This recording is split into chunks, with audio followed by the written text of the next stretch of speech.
Oi pessoal, bem-vindo à nossa aula aí de correção da atividade que eu solicitei a vocês na aula anterior. Então vamos aí para a página 66, né? Eu pedi que vocês fizessem da 66 a 68. Então vamos corrigir então. Aí está escrito assim: leia a piada a seguir. A professora esclarece. Em Guiné-Bissau também se fala português e pergunta: João, onde fica Guiné-Bissau? De imediato o menino responde: no mapa mundi, professora. Bem engraçada essa piada aí, né? Então, vamos aí às questões. Identifique na piada um substantivo comum e o substantivo simples. Lembrando que o substantivo comum é aquele substantivo genérico que abrange a todas as palavras, não especifica. E o simples é que ele tem somente uma palavra ou um radical, tudo bem?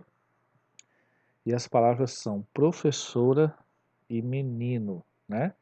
Professora é o substantivo comum, não está especificando a professora. E menino é o meu substantivo simples, né? Não tem mais de um radical ou uma palavra, tá certo? Então vamos para 2. E um substantivo sim. Então, o substantivo próprio, na verdade, é próprio e simples ao mesmo tempo, né? Então, o substantivo próprio é o próprio nome do João. Está especificando a pessoa do João, por isso que é próprio. E João vai ser simples porque ele não tem mais de uma palavra ou um radical. Tudo certo? O item 3 diz substantivo próprio e composto. Então, substantivo próprio que está especificando alguma coisa, algum nome, algum lugar. E composto é porque tem mais de um radical, tudo bem? Ou palavra, né? Então, o que nós temos aí é Guiné-Bissau, tá certo?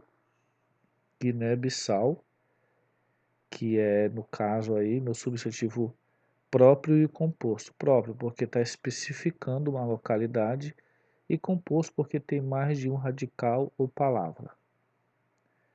Continuando aí, substantivo comum e composto, tá? O substantivo comum e composto é mapa mundi, né? Porque mapa mundi não está especificando a... não está... é qualquer mapa mundi, né? Não é no seu sentido específico. E no caso é composto porque eu vou ter aí dois radicais ou duas palavras, tá certo? Então vamos continuar aí.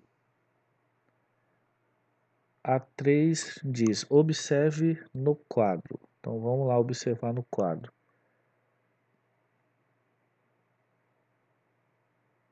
Só um pouquinho, vamos dar uma ajustada aqui.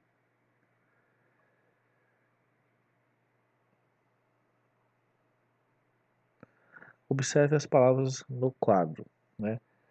Aí nós temos essas palavras aí: amor, couve, vento, passatempo, cata, perfeito, quero, roupa, sol, flor, guarda e gira. E está solicitando, no caso, organize-as de modo a formar 6 substantivos compostos, ou seja, que tem mais de um radical ou uma palavra, tudo certo? A gente pode colocar couve-flor, que formam-se essas duas palavras, formam uma nova palavra, certo? A2 você pode colocar amor perfeito, né? E esses dois termos aqui podem formar uma palavra. Aí a 3 nós podemos colocar, que está um pouco, a 3 enfim, a 3 você pode colocar quero, quero, que forma uma nova palavra aí, né? Quem não sabe, quero, quero é o nome de um passarinho. A próxima pode ser girassol, né? Nós vamos ter aí a junção de gira mais sol, mas aí no caso você vai colocar sem hífen, tá? A primeira você escreve com hífen, couve-flor, a segunda com hífen também, amor perfeito, a terceira com hífen, quero, quero, e essa próxima aí, a 4, girassol, é sem hífen, tá, gente? É tudo junto, mas aí você vai acrescentar um S aí, tudo bem? A 5, catavento, com hífen. E o 6, o item 6, guarda-roupa, com hífen. Tá certo, galera? Aí o que acontece? Que palavra sobrou, né? Que palavra que sobrou aí? Palavra passatempo, né? Por que que essa palavra sobrou? Por que que ela não pôde ser usada ali? Porque passatempo já é um substantivo composto, certo? Eu tenho o verbo passa e o substantivo tempo. Então, por isso que ela não foi usada, tá bom? E aí já responde a B e a C. Então, vamos adiante. Então, aplicando o assunto. Tudo que existe tem um nome. E antes de saber formar frases completas em um idioma, aprendemos o nome das coisas, que são chamados substantivos. O nome diz muito a respeito de um lugar, uma personagem ou uma personagem, por exemplo. Se fosse embarcar em uma viagem literária, aonde gostaria de ir? Orodruim, Montanha da Perdição ou País das Maravilhas? Portanto, ao escrever seus textos, fique atento às possibilidades de sentido que os nomes podem ter e escolha cuidadosamente cada palavra que vai usar. Aí está dizendo, leia a seguinte piada para responder as questões de 4 a 6, né? Então vamos aí. Vou dar uma diminuída aqui para enxergar melhor aí esse contexto aí. Aí diz lá, o menino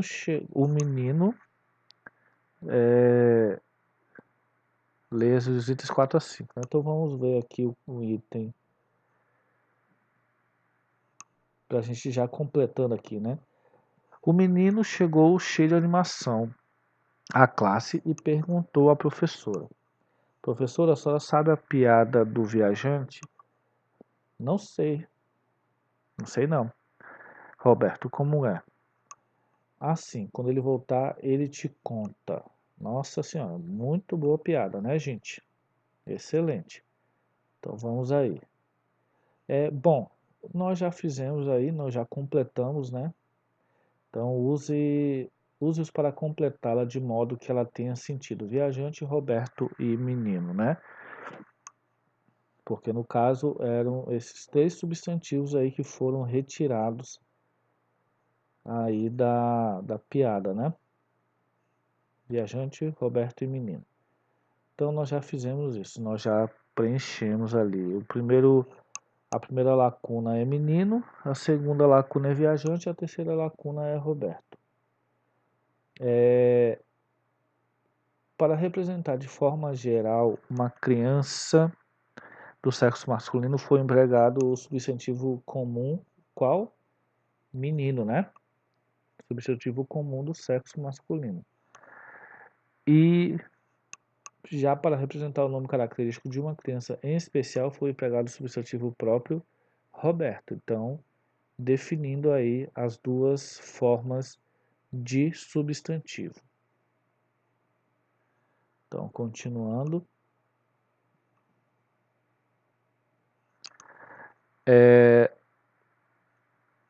Aí a C diz, né? A C diz o seguinte. Há dentre essas palavras apenas um substantivo derivado. Qual que é? E aí, gente? Qual que seria que é? Qual que seria, na verdade, a palavra, né? Então, o substantivo derivado aí é viajante, né? Por que que viajante é substantivo derivado?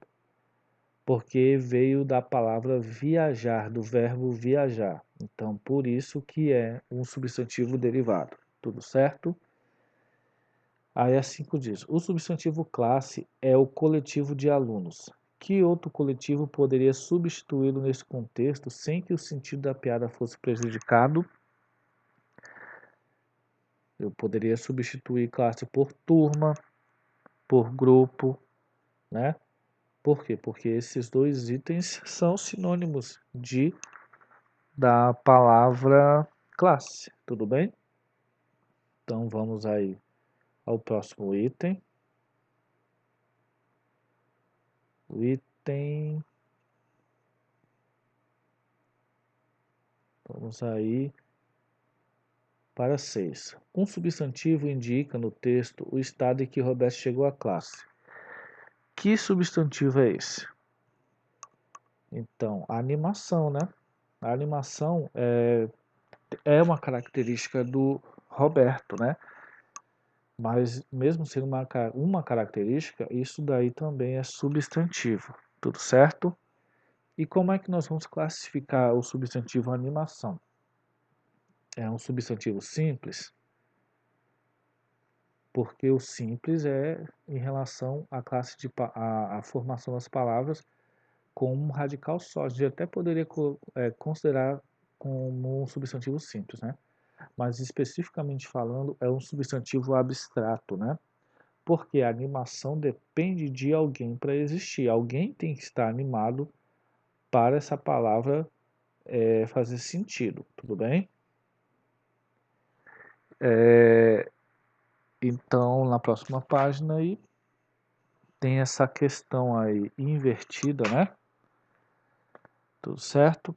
Aí está dizendo assim: elabore uma questão cuja resposta seja. A diferença é que no primeiro caso, rocha foi utilizado como substantivo comum, já no segundo, como substantivo próprio. Então vocês têm que criar uma questão para indicar o uso dessas duas palavras aí. Tudo bem? Então eu poderia colocar assim, mais ou menos assim, né? Note que a questão vai ter relação com o substantivo comum e substantivo próprio. No caso do substantivo comum, eu poderia colocar como se alguém trabalhasse com rochas, né? E o substantivo próprio eu poderia colocar como se fosse, por exemplo, o sobrenome de alguém. Você já viu o sobrenome de alguém que se chama Rocha? Eu já vi vários, então eu poderia dizer que a empresa do senhor Rocha trabalha com rochas, né? E aí a pergunta da questão seria: em que sentido foram usados os substantivos? Aí nós teremos essa resposta. A diferença é que no primeiro caso, rocha foi utilizado como substantivo comum, já no segundo como substantivo próprio. Tudo bem, gente? Então aí a gente encerra a correção dessas atividades. Então, pessoal, até a próxima aula.